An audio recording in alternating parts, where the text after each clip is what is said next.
Hi, സാൻഡോ ഫിറ്റ്നസിന്റെ talk with trainers എന്ന് പറയുന്ന പുതിയ സീരീസിലോട്ട് എല്ലാവർക്കും സ്വാഗതം. നമ്മൾ ഇന്ന് മീറ്റ് ചെയ്യാൻ പോകുന്നത് ദിബിൻ എന്ന് പറയുന്ന ഫിറ്റ്നസ് ട്രെയിനറെയാണ്. നമുക്ക് വെൽക്കം ചെയ്യാം. Welcome sir. ഹായ്, സാറിനെ കുറിച്ച് ഒന്ന് ഇൻട്രൊഡ്യൂസ് ചെയ്യാം. ഞാൻ ദിബിൻ, സർട്ടിഫൈഡ് പേഴ്സണൽ ട്രെയിനറാണ്. പിന്നെ എത്ര വർഷത്തെ എക്സ്പീരിയൻസ് ഉണ്ട്? 6 ഇയർ ആയിട്ട് ഫീൽഡിലുണ്ട്. പിന്നെ പേഴ്സണൽ ട്രെയിനിങ് ചെയ്തതിന് ശേഷം ഇപ്പോൾ തുടങ്ങിയിട്ട് 1 ഇയർ ആയിട്ട് പേഴ്സണൽ ട്രെയിനിങ് ചെയ്യുന്നു.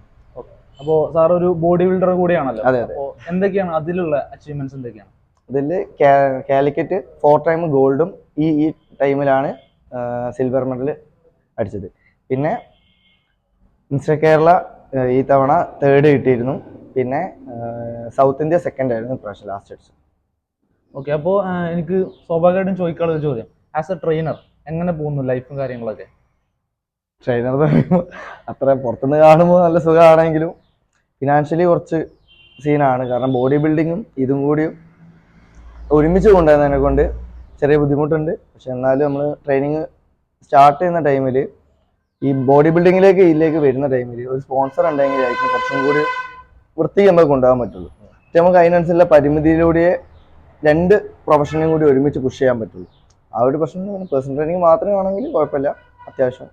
ഓക്കെ, അപ്പോൾ സ്വാഭാവികമായിട്ടും എല്ലാവർക്കും ഉണ്ടാകുന്ന ഒരു സംശയമാണ്, ഒരു സാധാരണക്കാരന് ഒരു ബോഡി ബിൽഡർ ആവാൻ പറ്റുമോ എന്നുള്ളത്. എന്താണ് സാറിന്റെ ഒരു അഭിപ്രായം അതിൽ? പറ്റും, നമുക്ക് ബഡ്ജറ്റ് പരമായി നോക്കാം. പക്ഷെ ചെയ്യാൻ പറ്റും. ആദ്യം വേണ്ടത് നമുക്ക് ആ മൈൻഡ് സെറ്റാണ്, അടിക്കാൻ വേണം എന്നുള്ളത്. പിന്നെ ബാക്കി നമ്മൾ ചെയ്യുന്ന കാര്യം 100% ചെയ്യുകയാണെങ്കിൽ നമുക്ക് സ്പോൺസർഷിപ്പ് കാര്യങ്ങളൊക്കെ ഓട്ടോമാറ്റിക് വന്നു. അത് നമ്മളൊരു ലെവൽ എത്തി കഴിഞ്ഞിട്ടുണ്ടെങ്കിൽ പിന്നെ നമ്മളെ തേടി വരും. നമ്മൾ ചെയ്യുന്ന കാര്യം 100% ചെയ്യാന്നുള്ളത്. പൊതുവേ നമ്മൾ ബോഡി ബിൽഡിംഗ് എന്നൊക്കെ പറയുന്ന സമയത്ത് ആളുകൾക്ക് ഒരുപാട് തെറ്റിദ്ധാരണ ഉണ്ട്. ഇപ്പൊ നമ്മൾ ഒരുപാട് സ്റ്റെറോയിഡ് ആണ്, മരുന്നാണ് എന്നുള്ള ഒരു കാര്യങ്ങളൊക്കെ. അപ്പോൾ എങ്ങനെയാണ് അതിനോടൊക്കെ ഉള്ള ഒരു റെസ്പോൺസ് എങ്ങനെയാണ്? അതിനോട് പറയുമ്പോൾ എന്താ പറഞ്ഞിട്ടുണ്ടെങ്കിൽ നമ്മൾ ഓരോ ലെവൽ കഴിയുമ്പോൾ നമ്മൾ ഓരോ രീതിക്ക് മുന്നോട്ട് പോകണം. നമ്മൾ സേഫ് സോണിൽ എപ്പോഴും നിന്ന് കളിച്ചിട്ടുണ്ടെങ്കിൽ നല്ലതാണ്. പക്ഷെ ഓരോ ലെവൽ കഴിയുമ്പോൾ ആ രീതിക്ക് മുന്നോട്ട് പോകുന്നതായിരിക്കും നല്ലത്. പക്ഷെ അത് ഓരോരുത്തർ പേഴ്സണൽ ചോയ്സാണ്. നമുക്ക് വേണമെങ്കിൽ എടുക്കാം, വേണ്ടെങ്കിൽ എടുക്കണം. പക്ഷെ ഇപ്പോൾ ഉള്ള നിലവിലുള്ള എല്ലാ ബോഡി ബിൽഡിംഗ് മേഖലകളും ആ രീതിക്കാണ് പോകുന്നത്. പക്ഷെ അപ്പോൾ നമ്മളെ സപ്പോർട്ട് ചെയ്യാൻ വേണ്ടിയിട്ട് ഒരുപാട് നാച്ചുറൽ ബോഡി ബിൽഡിംഗ് കോമ്പറ്റീഷൻസ് ഇപ്പോൾ നമ്മളെ ബോഡി ബിൽഡേഴ്സിനെ സപ്പോർട്ട് ചെയ്യാൻ വേണ്ടി ഒരു ടൈം വരെ മുമ്പേ ആണെങ്കിൽ മാക്സിമം കുറേ ആ രീതിക്ക് മാത്രമേ നമുക്ക് മുന്നോട്ട് പോകാൻ പറ്റുള്ളൂ എന്നുള്ളൊരു അവസ്ഥയായിരുന്നു. പക്ഷെ ഇപ്പോൾ കുറേ സംഘടനകൾ കൂടുതലായിട്ട് അസോസിയേറ്റ് ചെയ്തിട്ട് കൂടുതൽ നാച്ചുറൽ ബോഡി ബിൽഡേഴ്സിനെ പ്രൊമോട്ട് ചെയ്യാൻ വേണ്ടി കുറേ അസോസിയേഷൻസ് കാര്യങ്ങളൊക്കെ. അപ്പോൾ എങ്ങനെയായിരുന്നു ഈ ബോഡി ബിൽഡിങ്ങിലോട്ടുള്ള ഒരു എൻട്രി? എങ്ങനെയായിരുന്നു ബോഡി ബിൽഡിംഗ് എൻട്രി പറയുമ്പോൾ ഞാൻ 10th ആ ടൈമിലൊക്കെ പഠിക്കാം, 10th അല്ല 7th ആ ടൈമിലൊക്കെ പഠിക്കുന്ന ടൈമിൽ എൻ്റെ ട്രെയിനർ എൻ്റെ സീനിയർ ആയിരുന്നു. അവരൊക്കെ ബോഡി കണ്ടിട്ടാണ് ഇതിലേക്ക് കൂടുതൽ ഇൻസ്പയർ ആയിട്ട് ഫീൽഡിലേക്ക് വരാൻ തുടങ്ങി. അങ്ങനെ 10th വെക്കേഷനാണ് ആദ്യമായിട്ട് ജിമ്മിലേക്ക് വരുന്നത്. സാർ, ഇപ്പോൾ പേഴ്സണൽ ട്രെയിനർ ആയതിനു ശേഷം ഒരുപാട് ക്ലയൻസിനെ മീറ്റ് ചെയ്തിട്ടുണ്ടാവും. അപ്പോൾ അവരുടെയൊക്കെ ഒരു മെന്റാലിറ്റി എന്താണ്? കാരണം എത്തരത്തിലുള്ള ക്ലയൻസ് ആണ് സാറിന് അപ്രോച്ച് ചെയ്യാറ് പൊതുവെ? പല ആറ്റിറ്റ്യൂഡുള്ള ക്ലയൻസ് ഉണ്ട്. ചിലവർക്ക് പെട്ടെന്ന് റിസൾട്ട് വേണ്ടിയും, ചിലവർ ഡെയിലി വെയിറ്റ് നോക്കുന്നത് കാണാം. അത് നമ്മളിപ്പോൾ എന്താ പറഞ്ഞിട്ടുണ്ടെങ്കിൽ ഏറ്റവും കൂടുതൽ ചെയ്യുന്ന കാര്യത്തിൽ കൺസിസ്റ്റന്റ് ആവുക എന്നുള്ളതാണ്. കൂടുതൽ പെട്ടെന്ന് റിസൾട്ട് എന്നുള്ള മൈൻഡ് സെറ്റ് ഒഴിവാക്കി എൻ്റെ ട്രെയിനിങ്ങിനെ വെച്ച് പറയുകയാണെങ്കിൽ ഞാൻ ഓരോ ഗോൾ സെറ്റ് ചെയ്ത് കൊടുക്കും. അതായത് നമ്മളാണെങ്കിൽ തന്നെ വെറുതെ ഇങ്ങനെ ചെയ്യുന്നതിന് പകരം ഒരു ഗോൾ ഇട്ട് കൊടുത്തിട്ടുണ്ടെങ്കിൽ അപ്പോൾ നമ്മൾ അതിൽ ഫോക്കസ്ഡ് ആവും. ആ ഒരു ഗോള് ഇപ്പോൾ വെയിറ്റ് ലോസ് ആണെങ്കിൽ ഇത്ര മന്ത് എന്ന് പറയും. അപ്പോൾ അതിന് ഫോക്കസ് ചെയ്തുകൊണ്ട് ചെയ്തിട്ട് പിന്നെ അത് എത്തിയിട്ട് ഞാൻ പിന്നെ പറയും, ഇനി നമുക്ക് ആ ഒരു സ്റ്റേജ് എത്തി കഴിഞ്ഞാൽ പറയും ഒന്ന് വെയിറ്റ് ഗെയിൻ ചെയ്ത് നോക്കാൻ പറയും. അപ്പോൾ ഓരോരുത്തർ ഗോൾ അതിനനുസരിച്ച് ഞങ്ങൾ മാറ്റി കൊടുക്കും. അതിപ്പോൾ വെയിറ്റ് ലോസ് മാത്രം വെച്ചിട്ട് എത്രയോ കാലം പോകാന്ന് പറഞ്ഞാൽ പോസിബിൾ ആയിട്ടുള്ള കാര്യമില്ല. കാരണം നമ്മൾ എടുക്കുന്ന ഡയറ്റ്, കലോറി ഡെഫിസിറ്റ് ആയ ഡയറ്റ്, കുറവായിട്ടുള്ള ഫുഡ് കാര്യങ്ങളൊക്കെ ആയിട്ട്, നല്ല കുറവല്ല ഞാൻ പറയുന്നത്, ചെറിയ ഡെഫിസിറ്റ് ചെയ്ത് പോകുന്ന ഒരു 3 മാസമൊക്കെ നമുക്ക് കട്ടിങ് അതേ രീതിക്ക് ചെയ്യാം. ഒരുപാട് കാലം അതന്നെ ഫോളോ ചെയ്ത് ചെയ്യുകയാണെങ്കിൽ നമ്മൾ വേണ്ടിയ അത്യാവശ്യമുള്ള ന്യൂട്രിയൻസ് ഒന്നും ബോഡിയിൽ കിട്ടില്ല. ഇപ്പൊ ജസ്റ്റ് ഒരു 1 മന്ത് റെസ്റ്റ് കൊടുത്ത് ഗെയിനിങ് എന്നുള്ള റെസ്റ്റ് പോലെ കൊടുത്ത് പിന്നെയും ആ ജേർണി പിന്നെയും സ്റ്റാർട്ട് ചെയ്യും. ആ രീതിക്ക് ആകുമ്പോൾ നമുക്ക് എന്താ പറയുക, നല്ല രീതിക്ക് ബോഡിക്ക് വേണ്ടിയ ഫുഡും വൈറ്റമിൻസും കാര്യങ്ങളും മിനറൽസും കാര്യങ്ങളൊക്കെ നമുക്ക് നഷ്ടപ്പെടാതെ തന്നെ നല്ല രീതിയിൽ ഹെൽത്തി ആയ രീതിക്ക് അവരുടെ താല്പര്യം അനുസരിച്ചുള്ള ഗോളുമായിട്ട് സെറ്റ് ചെയ്ത് പോകാം. അതുപോലെ ഇപ്പോൾ തന്നെ ഇപ്പോൾ ഒരുപാട് ക്ലയൻസ് വെയിറ്റ് ലോസ് ചെയ്യാൻ വേണ്ടി ഭക്ഷണം തീരെ കഴിക്കാതെ ഇരുന്നിട്ട് വെയിറ്റ് ലോസ് ചെയ്യുന്ന ഒരുപാട് പ്രവണതകൾ സാധാരണ കണ്ടുവരാറുണ്ട്. അത്തരത്തിലുള്ള ക്ലയൻസ് ഒക്കെ ഉണ്ടായിട്ടുണ്ട്? അത്തരത്തിലുള്ള ക്ലയൻസ് എനിക്ക് ഉണ്ടായിട്ടുണ്ട്. കാരണം എന്താ പറയുക, ഒരു ദിവസം ഫുള്ള് വെള്ളം മാത്രം കുടിച്ച് പോയ ഒരു കാര്യം. അതേപോലെ അതൊക്കെ ഒരു തെറ്റിദ്ധാരണ. ഈ ഫുഡ് ഒരിക്കലും പട്ടിണി കിടക്കുക എന്ന് പറയുന്നതല്ല വെയിറ്റ് ലോസ് അല്ലെങ്കിൽ നമ്മൾ ഫാറ്റ് കുറയ്ക്കുക എന്നുള്ള രീതിക്ക് നോക്കുന്നത്. അതൊക്കെ എത്രയോ ഭയങ്കരമായിട്ട് ചിലവർ ഭയങ്കര ഡേഞ്ചറിലേക്ക് പോകും. അത്രയും ഫുഡ് കുറച്ച് തീരെ കട്ട് ചെയ്ത് ആ രീതിക്കുള്ളവരൊക്കെ എനിക്ക് വന്നിരുന്നു. ഞാൻ പോലെ ബ്ലഡ് അങ്ങനത്തെ ക്ലയൻസ് ആണെങ്കിൽ ഞാൻ ആദ്യം ചെയ്യുന്ന കാര്യം ബ്ലഡ് ടെസ്റ്റ് ചെക്ക് ചെയ്യുക. ബ്ലഡ് ടെസ്റ്റ് ചെയ്യുമ്പോൾ തന്നെ നമുക്ക് മനസ്സിലാവും പോലെ ആ ഒരു അത്തരത്തിലുള്ള ഡയറ്റ് പോയിട്ട് ഓൾക്ക് എന്തൊക്കെ ചേഞ്ച് വന്നു എന്നുള്ളത്. മെയിനായിട്ട് ഒക്കെ ബ്ലഡ് ടെസ്റ്റ് ചെയ്താൽ നമുക്ക് മനസ്സിലാവും ഈ ലിവർ പരമായിട്ടുള്ള കാര്യങ്ങളോ. കാരണം അത്രയും സ്ട്രെയിൻ കൊടുത്തിട്ടാണ് ഒരുപാട് നാള് കഷ്ടപ്പെട്ട് ഇങ്ങനെ ചെയ്യുന്നത്. അപ്പം അത് പറയുമ്പോൾ നമ്മൾ എന്താ പറയുക, ഒരു അസുഖമൊക്കെ വന്നു കഴിഞ്ഞിട്ടുണ്ടെങ്കിൽ ഒന്നായിട്ട് മെലിയില്ലേ, ക്ഷീണിച്ച പോലെ ആയിട്ട് ഭയങ്കര സ്ട്രെങ്ത് പറഞ്ഞ സാധനം എടുത്തുകൂടെ പോകില്ല. കാരണം അതൊക്കെ ആ രീതിക്ക് നമ്മൾ രണ്ട് വർക്കൗട്ടിനെ പോലെ തന്നെ ഇമ്പോർട്ടൻസ് ഫുഡിലും കൊടുത്ത് ഫുഡിന്റെ അതേപോലെ തന്നെ വർക്കൗട്ടിൽ സ്ട്രെങ്ത്തിൽ ഫോക്കസ് ചെയ്ത് ആ രീതിക്ക് കൊടുത്താൽ മാത്രം നമ്മൾ ഹെൽത്തി ആയ രീതിക്ക് വെയിറ്റ് ലോസോ ഏത് വെയിറ്റ് ലോസ് ആണെങ്കിലും ഗെയിൻ ആണെങ്കിലും ഏതാണെങ്കിലും നമുക്ക് ഹെൽത്തി ആയിട്ട് ചെയ്യാൻ പറ്റും. അപ്പോൾ ഈ ബ്ലഡ് ടെസ്റ്റിന്റെ ഒരു കാര്യം പറഞ്ഞല്ലോ. അപ്പോൾ ഈ ബ്ലഡ് ടെസ്റ്റ് എന്ന് പറയുന്നത് ഇപ്പൊ നമ്മളൊരു ബോഡി ട്രാൻസ്ഫോർമേഷനിൽ എത്രമാത്രം ഇമ്പോർട്ടന്റ് ആണ്? ഭയങ്കര ഇമ്പോർട്ടൻസ് ആണ്. കാരണം അതിപ്പോൾ നമുക്ക് ഈ ഒരു ഇത്തരത്തിലുള്ള ഒരു കിഡ്നി പരമായിട്ടുള്ള ഒരു ഇഷ്യൂ ആണെങ്കിലും ഒരുവിധം എല്ലാ ഇഷ്യൂ നമുക്ക് പ്രോപ്പറായിട്ട് മെഡിസിൻ ഇല്ലാതെ തന്നെ പ്രോപ്പറായിട്ട് ഫുഡ് ഹാബിറ്റ്സ് മാറ്റി കഴിഞ്ഞിട്ട് പ്രോപ്പറായിട്ട് ന്യൂട്രീഷൻ വൃത്തിക്കുകയാണെങ്കിൽ നമുക്ക് അതിൽ മാറ്റിയെടുക്കാൻ പറ്റും. അപ്പോൾ അവർക്ക് തന്നെ മനസ്സിലാവും ഈ ഒരു സ്റ്റേജിലാണ് ഇപ്പോൾ ഞാനുള്ളത് എന്നുള്ള ആ ഒരു ടെൻഷൻ അത് അവരെ എന്തിലെ ഗോളിലേക്ക് അച്ചീവ് ചെയ്യാൻ വേണ്ടി കൂടുതലായിട്ട് പുഷ് ചെയ്യാൻ വേണ്ടി അവരെ സഹായിക്കും. അപ്പം അവർക്ക് തന്നെ മനസ്സിലായി അവർ ഇത്രയും കാലം ചെയ്തുകൊണ്ടിരുന്നൊരു തെറ്റായിരുന്നു. പിന്നെ ഈ രീതിക്ക് പോയിട്ടുണ്ടെങ്കിൽ അവർക്ക് അതായത് ഈ ആ ട്രെയിനിങ് കഴിഞ്ഞിട്ട് അല്ലെങ്കിൽ ഒരു 1 or 3 months കഴിഞ്ഞ് നമ്മൾ റീടെസ്റ്റ് ചെയ്യും. റീടെസ്റ്റ് ചെയ്തിട്ട് അത് കുറഞ്ഞ് അതായത് ആ റിസൾട്ട് ഒന്നും കൂടി ബെറ്റർ ആകുമ്പോൾ അവർക്ക് മനസ്സിലാവും ചെയ്തത് റെഡിയാണ്, അവർ നല്ലൊരു സ്ഥലത്താണ് എത്തിയത്, അവരിവിടെ എത്തിയതിന് അവർ പൈസ മുടക്കിയതിന് അവർക്ക് ഒരു ബെനിഫിറ്റ് കിട്ടിയെന്ന് അവർക്ക് മനസ്സിലാവും. എനിക്ക് ചോദിക്കാനുള്ളൊരു ചോദ്യം, എത്രമാത്രം സാറ്റിസ്ഫൈഡ് ആണ് സാറിന്റെ ക്ലയൻസ് ഒക്കെ? വലിയ രീതിയിൽ ഹാപ്പി ആയിട്ടുള്ള ആളുകളൊക്കെ ഉണ്ടോ? നല്ല രീതിയിൽ ഹാപ്പി ആയിട്ടുള്ള ക്ലയൻസ് തന്നെയാണ്. അപ്പോൾ ഞങ്ങൾ എൻ്റെ ഇൻസ്റ്റയിൽ നോക്കിയാൽ തന്നെ അറിയാം, ഞാൻ എൻ്റെ ചെയ്യുന്ന വർക്ക്സ് മൊത്തം ഇൻസ്റ്റയിൽ അതേ രീതിക്ക്. കാരണം ഇപ്പോൾ ഒരു ക്ലയൻറ്റ് വന്നിട്ട് പുറത്തുനിന്ന് ഫോട്ടോ എടുക്കുന്നതിന് പകരം ഞാൻ ഇവിടെ വന്നിട്ട് ഇവിടുത്തെ ബാക്ക്ഗ്രൗണ്ടിൽ ഫോട്ടോ എടുക്കും. കാരണം ആ ഒരു ട്രസ്റ്റ് വരാൻ വേണ്ടി ഇവിടുത്തെ ഫോട്ടോയിൽ വന്നപ്പോൾ ഉള്ള ഫോട്ടോ എടുത്തിട്ട് അതേ ഫോട്ടോ ചേഞ്ച് ആയതിനു ശേഷം ഇതേ ബാക്ക്ഗ്രൗണ്ട് വെച്ചിട്ട് ഫോട്ടോ എടുക്കും. അപ്പോൾ നമുക്ക് ആ ഒരു കറക്റ്റ് പുറത്തുനിന്നാണേ പോലെ ആ ഒരു കാണുന്ന ടൈമിൽ ഇപ്പോൾ മനസ്സിലാവും ഈ ജിമ്മിൽ നിന്ന് അതേ ടൈമിൽ ആ ഡേറ്റ് അടക്കം വെച്ചിട്ട് കൊടുക്കും. വേറുള്ള ക്ലയൻസിനാണെങ്കിൽ തുടക്കത്തിൽ ഈ ഒരു ഇഷ്യൂ ഉണ്ടെങ്കിൽ കാണിച്ചു കൊടുക്കുമ്പോൾ തന്നെ അവർക്ക് മനസ്സിലാവും. അപ്പോൾ അവർക്ക് ആ ഒരു ഫണ്ട് തരുന്ന ടൈമിൽ നമ്മളിത് വെറുതെ പോലെ പറ്റിക്കാൻ വേണ്ടി വാങ്ങുന്നതല്ലല്ലോ. അപ്പോൾ അവർക്ക് തന്നെ ഒരു വിശ്വാസമാവും ഇന്ന ആളെ കൈമേൽ എത്തിയിട്ടുണ്ടെങ്കിൽ എൻ്റെ ബോഡി ട്രാൻസ്ഫോം ആവും എന്നുള്ളൊരു വിശ്വാസം അവർക്ക് വരും.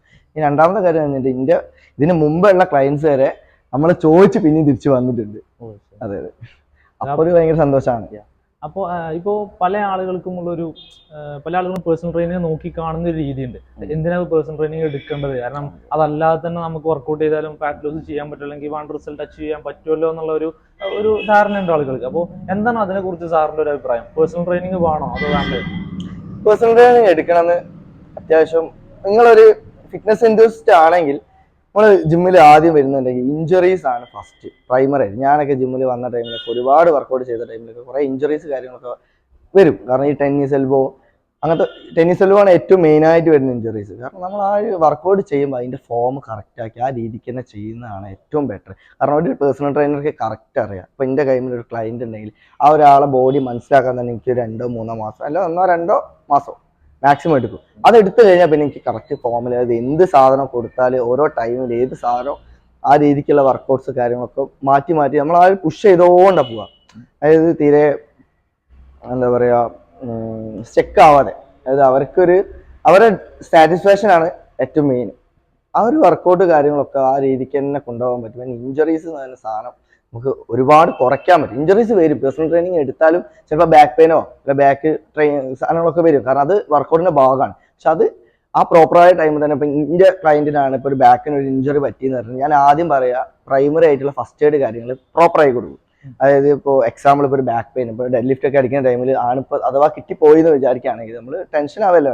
വർക്കൗട്ടിന്റെ ഭാഗമായിട്ട് ഇഞ്ചുറീസ് വരും. എനിക്ക് തന്നെ എത്രയോ പ്രാവശ്യം വന്നിട്ടുണ്ട്. പക്ഷെ അത് നമുക്ക് പേഴ്സണൽ ട്രെയിനിങ് എടുത്തതാണ് നമുക്ക് റിക്കവറി ടൈമും അതായത് പ്രോപ്പറായ ഗൈഡൻസിൽ അതിനെ മാറ്റിയെടുക്കാൻ പറ്റും പെട്ടെന്നായിട്ട്. ഇപ്പോൾ എക്സാമ്പിൾ പറയുകയാണെങ്കിൽ ബാക്ക് പെയിന് പറ്റിയെന്ന് വെച്ചോ, അപ്പോൾ ഞാനാണെങ്കിൽ ആദ്യം പറയുക ഐസ് വെക്കാൻ പറയും.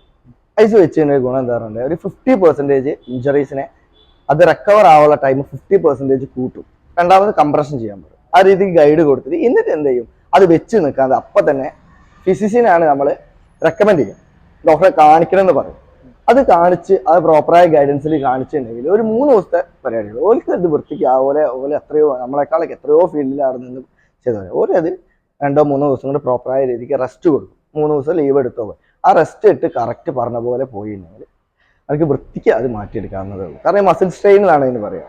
ബാക്ക് കാര്യങ്ങളൊക്കെ അതിൻ്റെ ഇടയ്ക്ക് വരും പ്രോപ്പർ ട്രെയിനിങ്. കാരണം ഇന്റൻസിറ്റി നമ്മൾ ഒരേ ഇന്റൻസിറ്റി അല്ലല്ലോ പോവുക. ഒരു പുഷ് ചെയ്യുന്നതിനും ചിലപ്പോൾ ഇന്റൻസിറ്റി കൂടുന്ന ടൈമിൽ ചിലപ്പോൾ വരാം. അതേപോലെ ഇന്റൻസിറ്റി നമുക്ക് കുറയ്ക്കാൻ പറ്റും. അതാണ് അതിന്റെ മെയിൻ ആയിട്ടുള്ളത്. അപ്പോൾ മറ്റെന്റെ ഒരു രസകരമായിട്ടുള്ള ഒരു ചോദ്യമാണ്, ഇപ്പോൾ പല ആളുകൾക്കും ജിമ്മിൽ വരാൻ മടിയാണ്. അപ്പൊ മടി മാറാൻ വേണ്ടിയിട്ട് എന്താണ് ചെയ്യേണ്ടത്? മടി മാറാൻ വേണ്ടി മോട്ടിവേഷൻ. അത് ഒരുവിധമൊക്കെ നമ്മളെ മൈൻഡ് സെറ്റ് പോലെ ആയിരിക്കും. ക്ലയന്റിന്റെ മൈൻഡ് സെറ്റും കൂടുതൽ. ഒരുവിധം നമ്മളെ കൊണ്ട് പറ്റുന്ന രീതി ഒരു 80% ഞാൻ മോട്ടിവേഷൻ ചെയ്യും. അത്ര ചെയ്യാൻ പറ്റും. ബാക്കി അവരെ കൈമ മോട്ടിവേഷൻ നമ്മളെ കൈമിൽ മാത്രം നിൽക്കുന്ന കാര്യമില്ല. എന്നെ കൊണ്ട് പറ്റുന്ന മാക്സിമം മോട്ടിവേഷൻ ചെയ്യും. മോട്ടിവേഷൻ ആയിട്ട് ഇപ്പൊ നമ്മളെ ഇമ്പ്രൂവ്മെന്റ് മോട്ടിവേറ്റർ എന്ന് പറയുന്ന ഒരു സ്കിൽ തന്നെയാണ്. അപ്പൊ അതിനു വേണ്ടി ഇന്നെ ബെറ്റർ ആക്കാൻ പറ്റിയ രീതിക്ക് ഞാൻ നോക്കും. വേറെ എക്സ്റ്റേണൽ ആയ രീതിക്ക് അതിനെ ഏതൊക്കെ രീതിയിൽ മോട്ടിവേറ്റ് ചെയ്യാൻ പറ്റുന്ന രീതിക്ക് ഞാൻ ശ്രമിക്കും. ആ രീതിക്ക് ഞാൻ ശ്രമിക്കും. ബാക്കി 20% ഓല കൈമല്ല. ഓലും കൂടി ശരിക്കും ഈ പെർസെൻറ്റേജ് ഒരു 50-50 അവരും കൂടി കോർപ്പറേറ്റ് ചെയ്താലേ നമുക്ക് ആ റിസൾട്ട് ഓലേക്ക് കിട്ടുള്ളൂ. അപ്പൊ ഞാനിപ്പോ പറഞ്ഞെടുത്ത ഡയറ്റ് കറക്റ്റ് അല്ലെങ്കിൽ ആ പ്രോപ്പർ ആയിട്ട് അങ്ങനെ ചെയ്തില്ലെങ്കിൽ ഓർക്ക് ആ പേഴ്സണൽ റിസൾട്ട് കിട്ടണം. ഈ പേഴ്സണൽ ട്രെയിനിങ് എടുത്ത ആർക്കും എല്ലാവർക്കും റിസൾട്ട് കിട്ടണമെന്നില്ല. ആരാണോ അത്രയും കൂടുതൽ ചെയ്ത് ആ പറഞ്ഞ 100% സ്റ്റിക്ക് ആയിട്ട് നിൽക്കുന്ന ആരാണോ കൺസിസ്റ്റന്റ് ആയിട്ട് അവർക്ക് ബെറ്റർ ആയി. കാരണം നമ്മൾ പ്രതീക്ഷിക്കുന്നതിന് അപ്പുറം റിസൾട്ട് അവർക്ക് കിട്ടാൻ. ഇപ്പോൾ ഇവിടെ മാത്രമാണ് പേഴ്സണൽ ട്രെയിനിങ് ചെയ്യുന്നത്, അതല്ലെങ്കിൽ ഇനിയിപ്പോൾ ഒരു കുറച്ച് ദൂരെയുള്ള ഒരു ക്ലയന്റ് വരികയാണ്, ആൾക്ക് സാറിന്റെ പേഴ്സണൽ ട്രെയിനിങ് എടുക്കണം താല്പര്യമുണ്ട്, അപ്പോൾ അവർക്ക് എങ്ങനെയാണ് ഓൺലൈൻ ആയിട്ടുള്ള സെറ്റപ്പും കാര്യങ്ങളൊക്കെ ഉണ്ടോ? ഓൺലൈനായിട്ട് ഇത് ഇപ്പൊ കറന്റ് എന്താ പറയുക, നമ്മളെ ബോഡി ബിൽഡിംഗ് നമുക്ക് എന്തായാലും ഓൺലൈനിൽ ഒരു പരിമിതികളുണ്ട്. നേരെ മറിച്ച് ഇപ്പോൾ ഫാറ്റ് ലോസ് ജേർണിക്ക് ആണെങ്കിൽ നമുക്ക് സുഖമായിട്ട് ഓൺലൈനിൽ ചെയ്യാൻ പറ്റും. അതിന് ആണെങ്കിൽ തന്നെ ഞാൻ ഒരു 3 month വരെയൊക്കെ മാക്സിമം ഓൺലൈനിൽ കൊടുക്കത്തുള്ളൂ. കാരണം പിന്നെ അത് വേറെ ജിമ്മിലേക്ക് ജോയിൻ ചെയ്തിട്ട്, കാരണം ജിമ്മിൽ എത്തിക്കഴിഞ്ഞാൽ പിന്നെ നമുക്ക് ഫർദർ ഗ്രോത്ത് ഉണ്ടാവുള്ളൂ. ഒരു അത്യാവശ്യം നല്ല ഒബീസിറ്റി ഉള്ള ഒരാളാണെങ്കിൽ നമുക്ക് വീട്ടിലൂടെ തന്നെ വർക്കൗട്ട് ചെയ്ത് ബാക്കിയുള്ള ഗൈഡൻസിലൂടെ നല്ല രീതിക്കുള്ള ഗൈഡൻസിലൂടെയാണ് നമുക്ക് വൃത്തിക്കാൻ സാധിക്കുന്നത്. അപ്പോൾ അതിൽ എൻ്റെ ഒരു ചോദ്യം, നമ്മൾ വീട്ടിൽ വർക്കൗട്ട് ചെയ്യുന്ന സമയത്ത് നമുക്ക് എന്തെങ്കിലും കാര്യമായിട്ട് എക്യുപ്മെന്റ്സ് കാര്യങ്ങൾ വേണ്ട ആവശ്യമുണ്ടോ? അതോ ഇല്ലെങ്കിൽ നമ്മുടെ ബേസിക് ആയിട്ടുള്ള നമുക്ക് വീട്ടിൽ എന്തെങ്കിലും ഉപയോഗിച്ചിട്ട് നമുക്ക് വർക്കൗട്ട് ചെയ്യാം? ബേസിക് ആയിട്ടുള്ള കാര്യങ്ങൾ വീട്ടിലുള്ള തന്നെ ഉപയോഗിച്ച് നമുക്ക് വർക്കൗട്ട് ചെയ്യാൻ പറ്റും. പിന്നെ മറ്റൊരു ചോദ്യം എന്താണെന്ന് വെച്ച് കഴിഞ്ഞാൽ, ഇപ്പോൾ ഒരു ബോഡി ബിൽഡർ ആയിട്ടുള്ള ഒരാൾ പേഴ്സണൽ ട്രെയിനർ ആവുന്ന സമയത്തും അതുപോലെ തന്നെ ബോഡി ബിൽഡർ അല്ലാത്ത ഒരാൾ പേഴ്സണൽ ട്രെയിനർ ആവുന്നതിലും എന്തെങ്കിലും വ്യത്യാസം ഉണ്ടോ? അല്ലെങ്കിൽ ഒരു അഡ്വാൻറ്റേജ് ഉണ്ടോ ബോഡി ബിൽഡർക്ക് പേഴ്സണൽ ട്രെയിനർ ആവുന്ന സമയത്ത്? അഡ്വാൻറ്റേജ് ഉണ്ട് എന്നാണ് എൻ്റെ പേഴ്സണൽ ആയിട്ടുള്ള ഒരു അഭിപ്രായം. കാരണം ഞാൻ ഫസ്റ്റ് ബോഡി ബിൽഡർ ആയതിനു ശേഷം എനിക്ക് ഭയങ്കര ഒരു ഇതുണ്ടായിരുന്നു, ഒരാളെ ട്രെയിൻ ചെയ്ത് നോക്കണം എന്നുള്ളത്. കാരണം ഈ ബോഡി ബിൽഡിങ്ങും പേഴ്സണൽ ട്രെയിനിങ് രണ്ടും വേറെ തന്നെയാണ്. അത് പറയാൻ കാരണം പേഴ്സണൽ ട്രെയിനിങ് വേറെ തന്നെ സ്കില്ലാണ്, ബോഡി ബിൽഡിങ് വേറെ തന്നെ സ്കില്ലാണ്. ബോഡി ബിൽഡിംഗ് എന്ന് പറയുമ്പോൾ ആ രീതിക്കുള്ള വർക്കൗട്ട് അറിയാലോ. പക്ഷെ പേഴ്സണൽ ട്രെയിനിങ് എന്ന് പറയുമ്പോൾ നമ്മളൊരു എക്സ്പീരിയൻസ് ഇത് ചെയ്ത് നോക്കണം. എല്ലാവരെ കൊണ്ട് പേഴ്സണൽ ട്രെയിനിങ് ചെയ്യാൻ പറ്റണമെന്നില്ല, അതൊരു സ്കിൽ തന്നെയാണ്. ഇപ്പം ഞാൻ എങ്ങനെയാണ് അത് സ്റ്റാർട്ട് ചെയ്ത് തന്നെ, എൻ്റെ ഫ്രണ്ട്സ് ഉണ്ട് ഫ്രീ ആയിട്ട് ഒരു പോലും ഞാൻ വാങ്ങാതെ ട്രെയിൻ ചെയ്ത് നോക്കി. അപ്പം എനിക്ക് നല്ല റിസൾട്ട് കണ്ട്. അപ്പം അങ്ങനെയാണ് ഞാൻ മനസ്സിലാക്കി എനിക്ക് ഈ ഒരു സ്കില്ലും കൂടി ഉണ്ട്. ആ രീതിക്കാണ് പിന്നെ അതിനെ ഡെവലപ്പ് ചെയ്ത് പിന്നെ ട്രെയിനിങ് കൊടുക്കുന്ന ടൈമിൽ തന്നെ ബോഡി ബിൽഡർ ആവുന്ന ടൈമിൽ നമുക്ക് ആ ഒരു മൈൻഡ് മസിൽ കണക്ഷൻ കൂടുതലായിരിക്കും. അപ്പം നമ്മൾ തന്നെ ഇപ്പോൾ ട്രെയിനിങ് ഈ പേഴ്സണൽ ട്രെയിനിങ് സർട്ടിഫിക്കേഷൻ എടുക്കുന്നതിന് മുമ്പ് തന്നെ ഞാൻ എക്സ്പീരിയൻസ് ആയതിനു ശേഷമാണ് ട്രെയിനിങ്ങിന്റെ സർട്ടിഫിക്കറ്റ് എടുത്തത്. അപ്പം എനിക്ക് ഭയങ്കര അഡ്വാൻറ്റേജ് അവിടെ ചെന്നിട്ട് കാര്യങ്ങൾ. കാരണം ഓരോ വർക്കൗട്ടിന്റെ പേര് പറയുമ്പോഴും നമുക്കത് അതുമായിട്ട് കണക്ട് ചെയ്യാൻ പറ്റും ഭയങ്കര ഇത്. കാരണം വെച്ചാൽ ഒരു ഫീൽഡ് തീരെ ഇല്ലാതെ ഈ ഒരു സർട്ടിഫിക്കേഷൻ മാത്രം എയിം ചെയ്ത് വരുന്ന ഒരാളാണെങ്കിൽ ഭയങ്കര ബുദ്ധിമുട്ടായിരിക്കും. കാരണം അത് ക്യാച്ച് ചെയ്യാനും കാര്യങ്ങളൊക്കെ കുറച്ചുകൂടി ബെറ്ററാണ്. ഓക്കെ സർ, ഫൈനലായിട്ട് എൻ്റെ ഒരു ചോദ്യം കൂടി, എന്താണ് ഫ്യൂച്ചർ പ്ലാൻസ്? ഫ്യൂച്ചർ പ്ലാൻ എന്ന് പറയുമ്പോൾ നമ്മൾ ഈ പേഴ്സണൽ ട്രെയിനിങ്ങും ഈ ഇതൊക്കെ ഫിറ്റ്നസ് ആയിട്ട് ബന്ധപ്പെട്ടാണ്. ഫിറ്റ്നസ്സിൽ ഈ ഒരു മേഖലയിൽ ഏതൊക്കെ രീതിക്ക് ഏറ്റവും ടോപ്പിൽ എങ്ങനെ എത്താൻ പറ്റുമോ എത്ര ടോപ്പിൽ എത്താൻ പറ്റുമോ അത്രയും ടോപ്പിൽ എനിക്ക് എത്തണം എന്ന് ആഗ്രഹം. ഒരു വേൾഡ് ക്ലാസ് ട്രെയിനറായിട്ട്.